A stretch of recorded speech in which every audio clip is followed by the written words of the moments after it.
welcome to She Can, the podcast, where the goal is for you to leave each episode feeling empowered to go after what you want. And today I am joined by the legendary broadcaster, presenter, Scotland's sweetheart, Scotland good news sharer, Cat Cubie.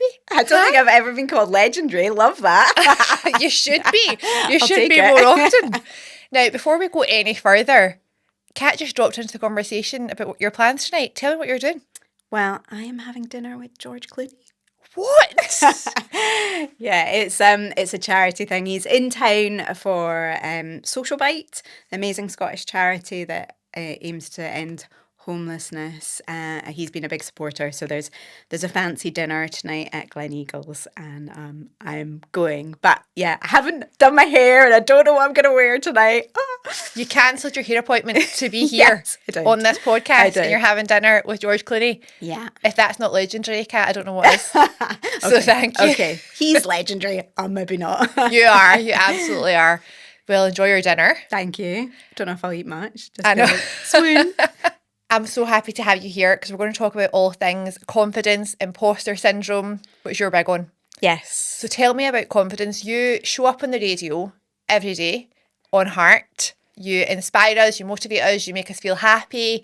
Does it always feel like you're ready to do that? Oh, absolutely not. And I actually don't think I've ever really felt confident until quite recently. Maybe since I started talking about it more and thinking about it. Because, you know, I think that imposter syndrome is often it's strong in all of us. And I'd never really recognised it as a thing. We probably didn't talk about it as much as we do now. But the more I started to look into it or try and understand my own confidence, because a lot of people would go, "Oh, Kat, you're so confident. I do a job that appears to be very confident, whether it's on the radio or it's on telly." But I never really felt it inside. And I had quite a lot of things over the last wee while that really knocked my confidence. So I started really looking inside and being like, well, why am I doing this job that is something that seems to be the kind of thing that you need a lot of confidence for, and I don't really feel it inside. And I realised there's that imposter syndrome that people talk about, but I really don't like it as a term particularly. It feels quite medical when it's not really. It's sort of a part of being human, and you kind of have to accept that feeling, self-doubt. You have to accept that feeling and bring it along for the ride, and actually maybe use it as well to kind of spur you on. So yeah, I came up with this idea of being confident-ish, because I'm not unconfident. Clearly I do a job that appears very confident, but I'm also not confident all of the time. And so that ish can cover a multitude of things, of situations, like, you know, the wobble when you walk into a room full of people, come and sit down and do a podcast, because it's totally natural to feel that wobble, or that, oh my God, I've got toothpaste on my top, all of the million things that make us human and make us doubt ourselves. You've just got to accept it and actually just bring it along for the ride. It's a massive part of understanding yourself, isn't it? Just before we started this podcast, I was having a panic about my arms. I'm like, oh, when you put your arms down there on the side, it looks like sausages. And Kat was saying, but they're your arms. They pick up things. You need your arms. You have to just appreciate yourself for what you have and who you are, rather than always being self-conscious about it. Yeah, I mean, clearly social media has a huge amount to answer for in terms of how we view ourselves and view our bodies, particularly at different angles. It's like, you know, at this angle, you'll be like, oh yeah, my arm looks great. And then it's like you're doing something and you're like, oh God, and it is actually insane. I do it too, so I want no shade, but it was like, it is daft that we can't just view these things for what they are. Yeah, totally. So you mentioned that over the last few years you've had a few things that have knocked your confidence. What exactly have you experienced in terms of knocking your confidence, and how have you got through that and over that? You said that you'd kind of spent a lot of time thinking about it and trying to understand why you feel that way and focusing on being confident-ish a little bit more. Yeah. So tell us a little bit more about that. So I've got 3 kids, and the last sort of 10 years of of my life, feel like, along with my career, it's been kind of bumpy. You know, we're talking about consistency. It's quite hard, I think, as a parent when you're trying to build a career, but also sort of emotionally, you go through a lot of stuff. And so I suppose the start point would be when I first had my daughter 10 years ago. And I just remember, like, not long after she was born, sitting on the sofa, you know, like, hair in a crazy mum bun, but looking like a scarecrow, tears like streaming down my face, and just feeling like my life as I knew it was over. But not just that, like that I was over, my relationship was over, everything felt different. And I really just thought that I'd kind of lost myself. Yeah. Probably forever. I couldn't see a way back from that. And you know, you do come back from it. And I suppose that's the kind of first little step. And that's looking back, that's me going, right, do you know what? Actually, confidence isn't just something that you have that we go, oh, they're so confident. But actually, it's not something people have the whole time. It's something that you have to rebuild again and again. And that some days you have it and some days you don't. Like, it's more like it's on a dimmer switch controlled by my toddler, you know. It's like, I feel great, I don't feel great. And it's often, I think, it is quite often connected to our cycle as well, but that's a whole other story.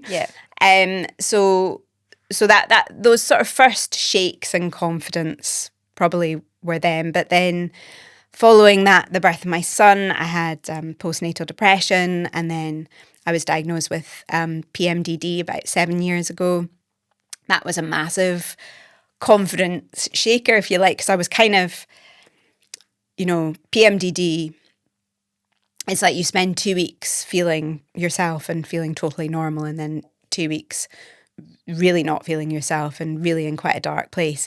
But that combination of things also then makes you really doubt yourself, because it makes you feel like you're kind of gaslighting yourself. So I think that's a double whammy in terms of how it impacts your confidence. I feel like I'm listing all the bad stuff now, because obviously in between those things, there were these glimmers of rebuilding confidence, doing things.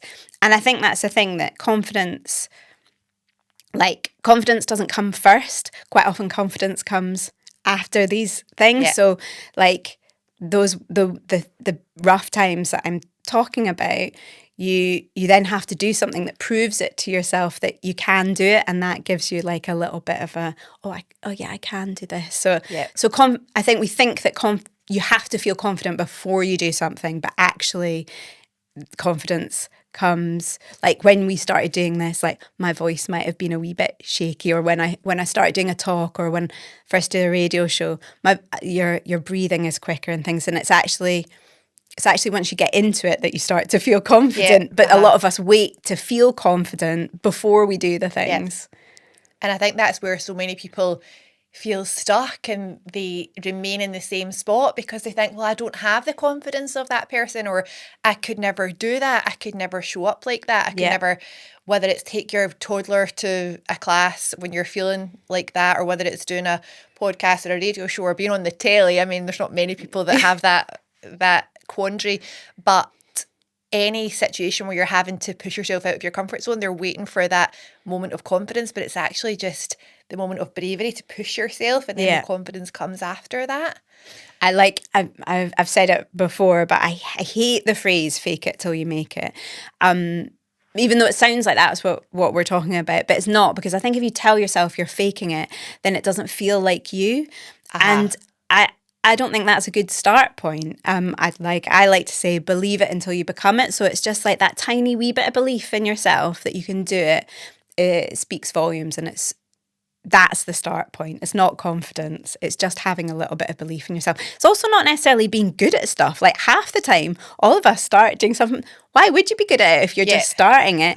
So having the belief that you can do it, oh my God, that you can do it is more important than necessarily being able to do it in the first place. Absolutely.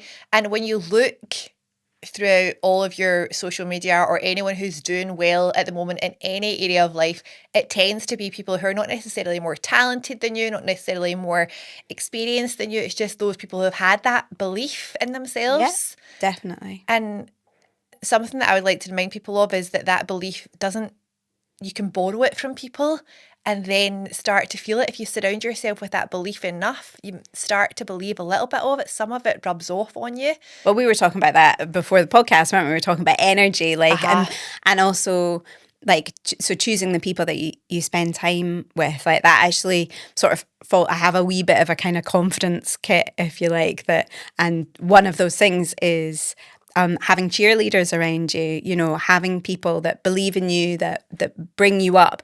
But I also think it's really important that you do the same for them. And quite often we can be like, if you take a step back and you think about how you speak to your friends, it's often a lot kinder than we are to ourselves. Yeah. And so if you sometimes say you have had a day where you've been like really being like, oh my God, you're doing so well, and like take yourself back and be like, oh, just say the same things but to yourself. And I love that you've got that confidence kit, which I'm going to ask you about in a little minute. But also when you're talking about cheerleaders and being kinder to your friends and also your children, things that you would never say to your children, you say to yourself. Yeah. So just being aware of that. But don't you think it's so important as well when you're talking about those friendships that you are honest with them as well? Because sometimes I think that we feel like we have to be so positive for everyone all the time. Yeah. But that true... So you think we should say that they're shit? That true support involves being allowed to be yourself as well. Yeah. So being allowed to say, you know, I'm having a hard day, and then your friend can help you get through that. Yeah. Yeah, being honest, absolutely. Yeah. That's such a massive part of it. So tell me more about your confidence kit. What else is in it? Obviously good music. You got to have a good soundtrack. So like, I like things that, like, if you're going to like a job interview or you're going to do an important thing or a talk or something like that, what are you going to crank up? Kind of, so have a playlist of tunes that sort of make you feel like you're in your own movie. You're in the trailer for like, I don't know, whatever the best movie you would want it to be. I mean, not a sad one, like a good one, like an empowering one. What's your trailer song? Well, I like a bit of Sabotage, Beastie Boys. Oh, yeah. It's quite a like hardcore, but it's like, I'm naturally probably quite a people pleaser, and I like to kind of crank up that naughtiness in myself because I think it's fun to let that out. That's about being honest. And, you know, I think as I've got older, I've become a lot more aware of those people-pleasing tendencies and the kind of fawning tendencies towards other things. And that's a wee bit like what you're saying about to your pals. Like, people don't want you to just be a yes person. Exactly. They want the honesty. They want the authenticity. And so, you know, saying nice things to people isn't always the nicest thing for them, I guess. But also just allowing yourself to be yourself and being aware of those foreign tendencies is so important. Yeah. And I think we get to, well, I turned 40 in August last year, and I feel like I just gave less about all that. Like, I actually don't have time for that stuff anymore. Yeah. It's totally empowering though, isn't it, as well? I saw something the other day that said that your 40s is like being a teenager but liking yourself this time. And I was like, yeah, it does kind of feel like that because there is a kind of fuck it era, I suppose. But also having the maturity to, you know, not snog boys behind the bike shed or whatever it is. That's probably not that I was doing that, Mum. Right, so playlist, pals, good undies. Good undies. Now there's a tip. I'm actually not sure. I don't mean like fancy ones. I just mean ones that you like that are comfy, you know, whether it's skimpy ones, hold them all in ones, whatever it is for you. You just want to have that good foundation underneath. Yeah. I also overshare. I tend to clench my bum when I'm feeling a bit nervous. So I don't want to be pulling knickers out my bum. That's so good. That's such good advice. It's something that people often think about. Well, I mean, I don't know. I don't have matching undies. You maybe think about like nice, like underwear that might be for other people, but you maybe don't think about it for yourself. Something that's comfy and feels good. Yeah, I think you just a bit of structure underneath. Structure under there. Yeah, I personally like hold them all in ones, but not too tight. And the last one is just a wee reminder that nobody actually knows what they're doing, and telling yourself that, and it's an amazing equalizer, because if you're like, oh, everyone's trying to work this out at the same time, you're not going around thinking someone's better than you or someone's less than you. So if we just treat everyone with the same level of kindness, and that everyone's working it out at the same time, you start to feel better, I think, about yourself.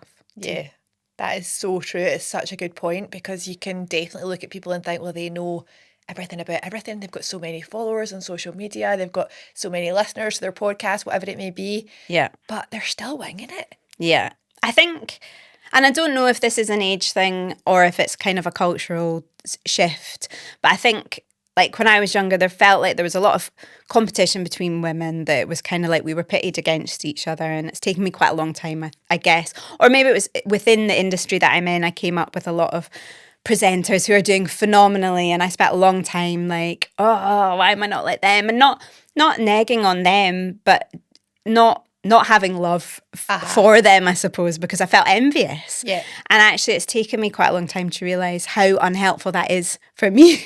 And it doesn't, it doesn't matter, like, for them, they're not listening to my internal thoughts. So the only person that I am sabotaging really is myself. Yeah. And so I think one of the best sort of mind hacks, if you like, is actually supporting other people, both in what you say in your head, and outwardly, because you sort of find that as soon as you are more positive about the people around you, and you flip the script in your own head. So if you're like, if you see, you're like, oh, I love what she's wearing, or, in your head, these are the things, you're much more likely to be saying kinder things to yourself as well. And so that does good for everyone, right? Definitely. And the envious thing, it's a human trait. It's something that we all experience at one point or another, but that feeling of there being enough sun for everyone totally is just such a good vibe for your life, isn't it? Definitely. A rising tide floats all boats. I had a lovely experience the other day where I have a friend who's a coach who was selling a programme, and another friend who's a coach who sells her own programmes, and I'm on an email list for the one who's not selling the programme, and she sent an email to her mailing list about this other coach's programme. Love that. And it was all about how established Jill is, how well her programme has gone down in the past, how she recommends it to people. And I thought that is such a cool move. Yeah. Because I emailed her back and I said, this is so kind of you to do that. And she said, of course, we all get to rise together. That is amazing. But it also what an amazing human. Like, because I think that takes quite a lot though as well, to be able, and that takes a lot of confidence in yourself and what you're doing. And I suppose that's the thing.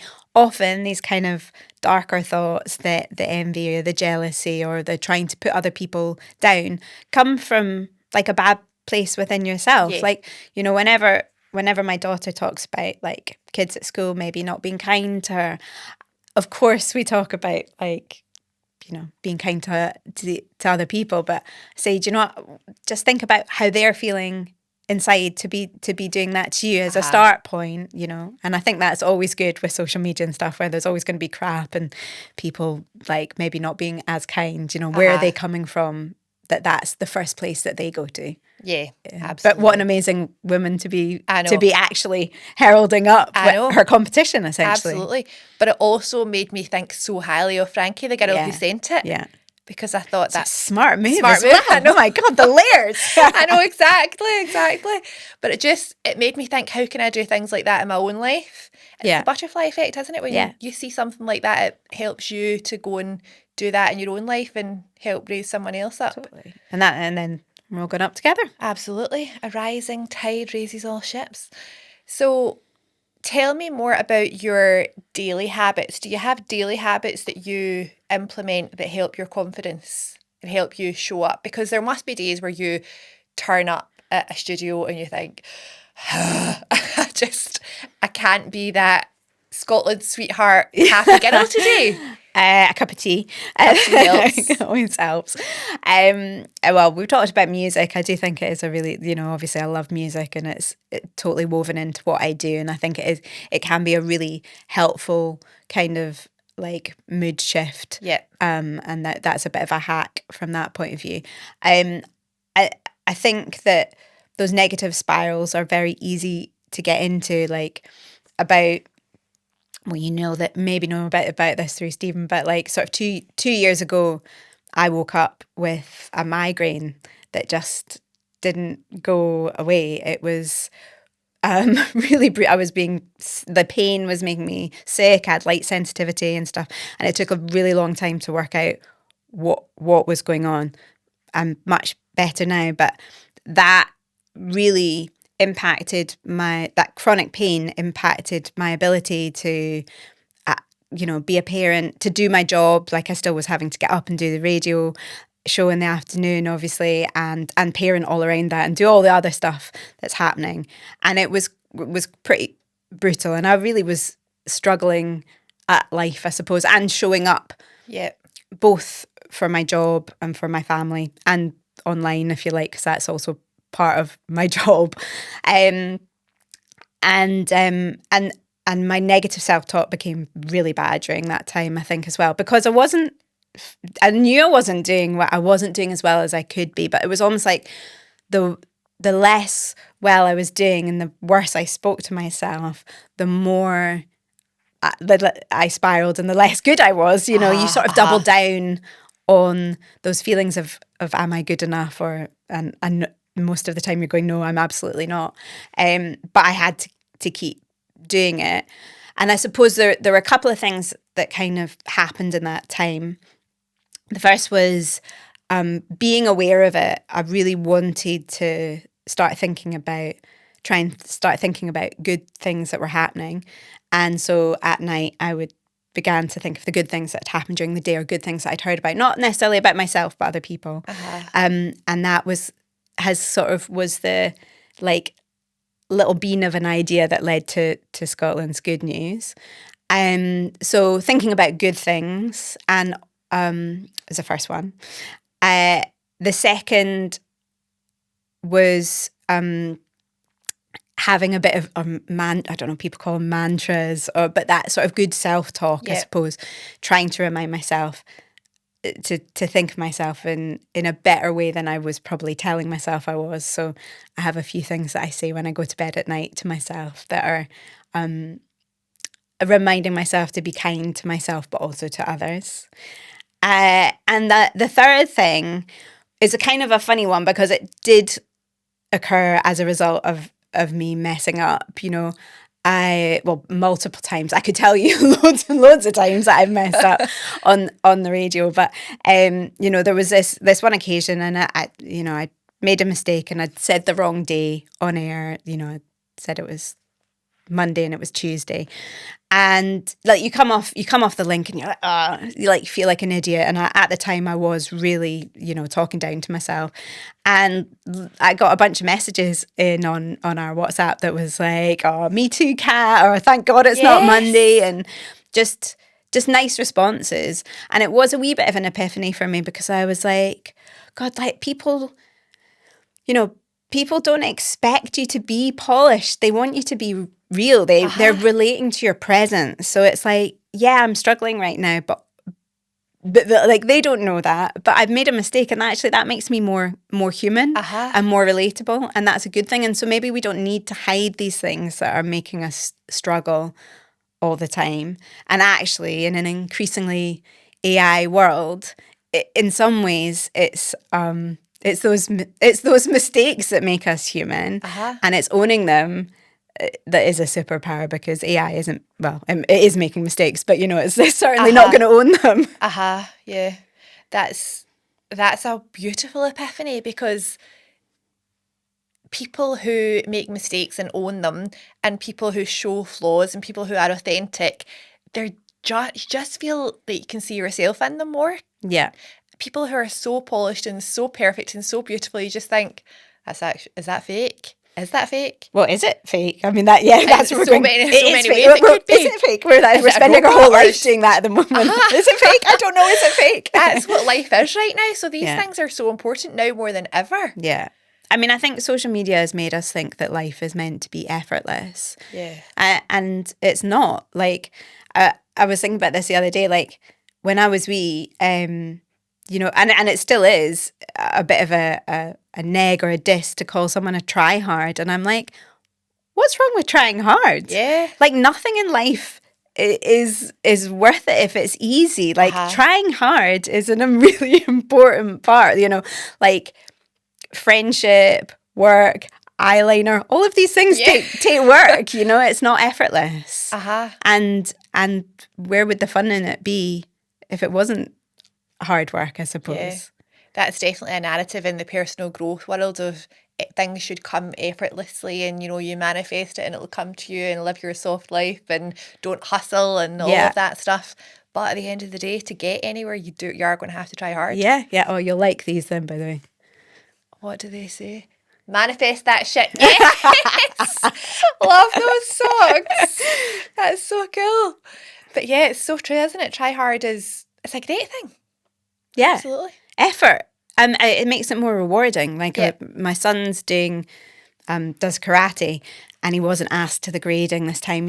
He's been wobbling a bit about it. He's not been so sure about it. He's definitely not been practicing as much. And I'm really glad he's not been asked. Yeah. And he's devastated. But I'm like, it shouldn't come easily because I don't, you know, we've softened off a lot of edges in life. Like we took the kids, so I feel like I'm super tangenting here. That's okay. We took the kids to Beamish, which is this like living museum where they have sort of 1940s, they have all these like different times.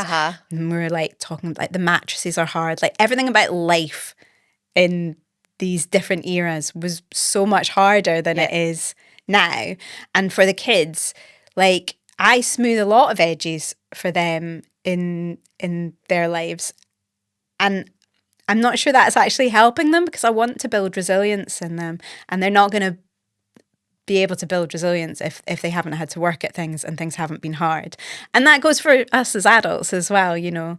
Like things are hard, and when we achieve hard things and we get through hard things, it gives us more confidence. So there is that sort of circular narrative, I guess, that you know you actually do yourself a favor by doing hard things. Absolutely. There is no truer statement. Do yourself a favour by doing hard things. Everything is so comfortable now. Even there's warm showers, snuggly beds, soft carpets. Everything is much easier. Yeah. Whereas when I was wee, it was all scratchy. Oh, I know. When I was wee, I actually slept with a hat because the heating didn't really work in my room. And I would wake up and the windows would be like condensation because it was used to put my like school uniform on underneath my duvet because you couldn't handle getting dressed in the morning. But then obviously your kids look at you and they're like, "Oh my God, how old are you?" In the old days. Yeah, exactly. But then my mum and dad used to be like, "Well, I didn't go to school wearing shoes." I'm like, I'm not sure that's true. It's always harder the further back you go. So let's talk a little bit about PMDD because you mentioned this. This just makes everything that you've spoken about a little bit harder. I actually was diagnosed with PMDD this year, so I can completely relate to it. And it's hard to even plan your calendar because it got to the point where I just thought, well, for those 2 weeks, I just can't. Yeah. I'm learning to live with it and I'm learning lifestyle hacks to help with it that are definitely improving, like the food that I'm eating and the exercise that I'm doing and things like that. But it's not easy. No. Living with PMDD. We're all individual, and so it's quite hard, I think, as well to talk about. Everyone has different experience, although there's an overarching experience, but everyone has different experiences and everyone has different solutions as well. And so, like, I'm always a wee bit nervous about talking about things that have helped for me over and above the kind of surface level things because they don't help for everyone. Yeah. Because I was on antidepressants for periods of time, like consistently, and then I was on them just during my luteal phase, and I'm not anymore, and I'm very glad that I'm not now. But it was very useful to me at the time because I was in such a dark place. Uh-huh. But it's like, it's a hard thing to talk about because it's not, you know, a one size fits all. And at the time I couldn't have done without it, but now I'm very glad that I'm not on it, Uh-huh. you know, so. Was that 7 years ago you said you were diagnosed? Yeah. It was really, really difficult because nobody really knew anything about it at the time. Uh-huh. Like I ended up seeing, I had a lot of sort of hormonal problems aside from the mental health aspects of it, and having very dark thoughts, which is how it sort of presents in me. It's very turned inwards rather than some people get very angry, for example. Yeah. It's turned up out the way more, whereas for me it's very internalized. But I also had a lot of physical symptoms as well, like weird ones, which, you know, people are still like, I don't know how this relates to that, but for those 2 weeks, I would get like 20 ulcers in my mouth. Wow. And like such physical aches of it, like just felt like you had the flu, headaches. So I had a lot of physical things as well as, and so it was like that, the physical representations of it kind of led me perhaps more quickly to diagnosis when we were able to fill in the blanks of the other stuff as well. Uh-huh. But like back then, you know, the first line was to put me on a Mirena coil, which is terrible for me because I react really badly to hormonal. Right, okay. I was going to say contraception, but any hormones, I just Uh-huh. react badly to them. Uh-huh. So it was not a help for Yeah. me. But that sort of feels like, I think for a lot of people, that is still the first line for a lot of Yeah. healthcare professionals. But like I was reading the other day, I think something, so, you know, there's something like about 8% of the population have PMDD now that's been diagnosed, and it's not much more than that in terms of GPs that have training in it. So it's Wow. so, do you know what I mean? It's people still don't know that much about it, and also, I mean, I don't want to. I have had a brilliant doctor over the last couple of years, but prior to that, I did have a doctor who, when I was prescribed antidepressants for the PMDD, said to me, "Oh, I'd love to give my wife some antidepressants for a PMS." And it's like that sort of medical misogyny and not understanding of the gravity of it, I guess, makes you feel stupid. Yeah. And that whole thing when you're already gaslighting yourself because you're like, well, I'm fine over this period of time, was really hard. And I think that's what women consistently come across as well, that, you know, oh, you're just tired, you're just hormonal, you're a crazy lady, whatever. It's you've just got to suck it up and get on with it. But it is different. Yeah, very different. And those physical symptoms are horrendous. Yeah. I'm so glad that you've got the help that you needed. And I think that's probably the overarching message, isn't it? Yeah. Get the help and keep striving for that. If you don't speak to the right person, keep trying. Totally. And I did so much research. You know, I just read everything that I could and tried to understand and spoke to so many different people, and you just have to advocate for yourself. But also that's why I'm saying, like, the solutions for different people are going to be different too. So you can read loads, but they are going to be different. And what I'm not sure about is, so I had an ovary, I had a cyst torted around my ovary when I was pregnant with my son. Right. And I had my ovary removed, and I basically had no hormonal problems before then, and I've had hundreds of hormonal problems after. So my body might be totally different from, you know, your body, obviously, because it's all about our hormone. And I think that there's a wee bit more understanding now in terms of PMDD, that it's going, okay, it's a hormonal mismatch or imbalance.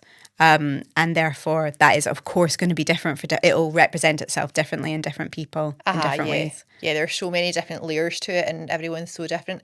Mine actually is definitely worsened since I got older, so it's I think that's quite, and all of the things. I think that's quite common as well. Yeah, just a storm. But your hormone levels obviously start to dip, so it's like, so say if it is a hormonal imbalance, then and then you get perimenopause coming in. So it just might exacerbate those symptoms. Or you might have had no real symptoms, and then that comes in and it's like your body can't cope with whatever it is for you. Yeah. Yeah. So just really focusing on that and remembering that it doesn't have to feel like that. There is help available. Yeah. Oh, definitely. There's medication if you need it. There's lifestyle things that you can change. There's all sorts of help available if we just keep advocating and for I think ourselves. also like a diagnosis did help for me because it made me more aware of those patterns. And also there are there's insanely distinct patterns for me. I don't know if it's the same for you, but I can literally, because my cycle is quite regular, I can pretty much tell you the days that are going to be bad for me.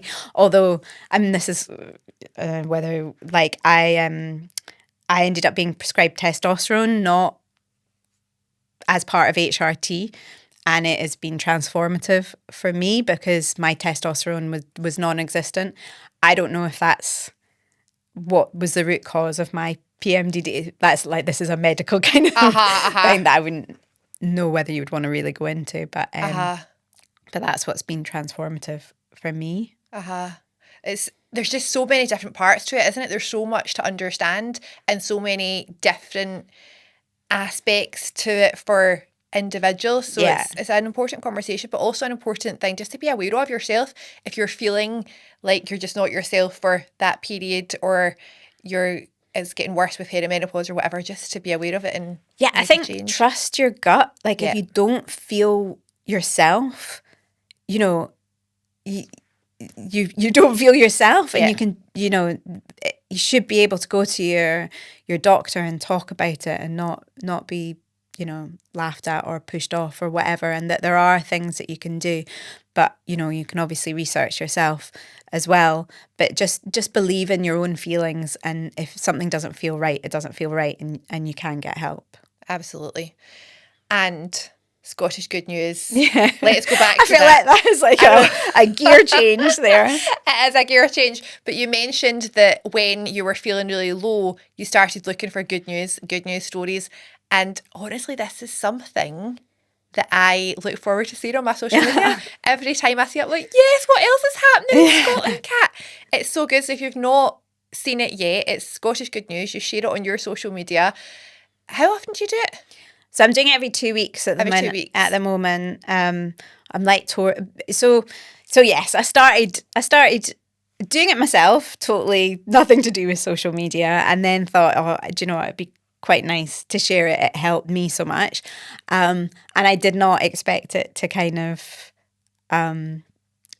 grow in the way that it has, and I'm really proud of that. But I think that's one of the things that Scotland's really good at is community. And whilst we're not always very good at shouting about the amazing things that we do, we're good at supporting other people who are doing well. And I think pride's really, really important. If you're not proud of something, then it's hard to make something grow, I guess. So like having that belief in us in Scotland, of the amazing country that we live in and the people around us, like that's really good for all of us. And that's the kind of place that I want my kids to grow up in, that I want them to believe in themselves and the people around them. And I feel like, so having that pride and telling people about all the amazing things that are going on is really important. And that's true on an outward level, but it's also true like on a personal level, like having that belief, it comes back to the same thing. Have that belief in yourself and you'll grow. So having the belief in Scotland and what a brilliant country is, and we'll grow and we'll do great things. But I feel like you are the Scottish poster girl. You're tartan and you're Scottish good news. Yeah, I do love tartan. It's quite cathartic for you, I would assume, to actually go through all of these good news stories and share them massively, and research them. I've had quite a lot of like folk get in touch and be like, we read them with our kids kind of thing, and I'm like, that's so nice. And like my son has got really into the news recently, but they've not been watching like a news round at school, and for some reason, but he's interested in it, but he's very sensitive. He's a wee bit of an empath, and he gets quite upset following it as well. So we have been saying, like, let's look at the good news. Like, what are the good news stories? Because it's still news, you know, and it's still happening. It's just that we have a tendency to focus on all the not so good stuff. And it, like, by no means do I want sharing the good news to ignore the fact that there are horrible and rubbish things going on in the world, because there totally are. I just want it to be an antidote to it. Yeah, absolutely. And that's what it is. It's every 2 weeks at the moment, but some people are like, oh, you should do it more often. I'm like, and there totally is. There's enough stories. It's just, as I said, I do like to spend time researching it and doing it, and like hopefully making it a good read for people. It's a wonderful read for people. It brightens up my day every time I see it. And just to finish, we were talking just before we came on air about that feeling throughout 2026 and through 2025 felt really heavy, and people were feeling that news, and we definitely still are feeling the heaviness of the world, but it feels like people are starting to take ownership of themselves and their own change that they're wanting to make in the world lately. And I feel like the Scottish Good News really is emphasising that and supporting that. Do you feel like that's something that people are really getting behind now, just that feeling of this is happening, the world is in a crap place, but we need to take charge and move on now?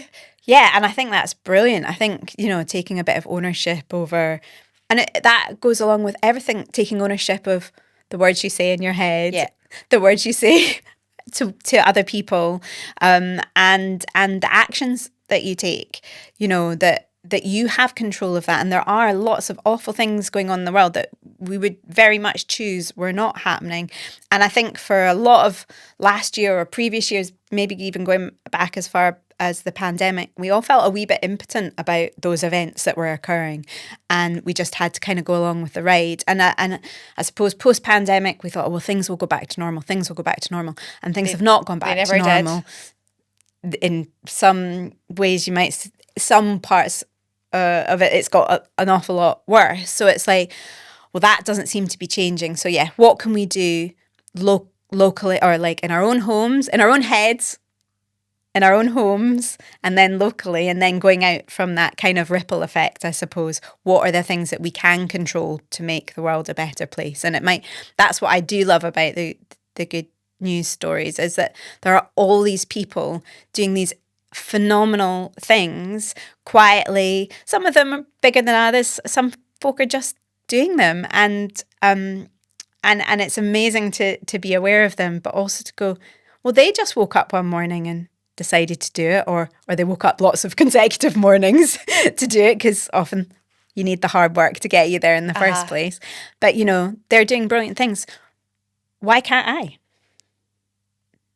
No reason. That's the perfect ending. Why can't you start in your head and your heart and move with your homes and then your bigger communities and your country and effectively the world, because it's that ripple effect.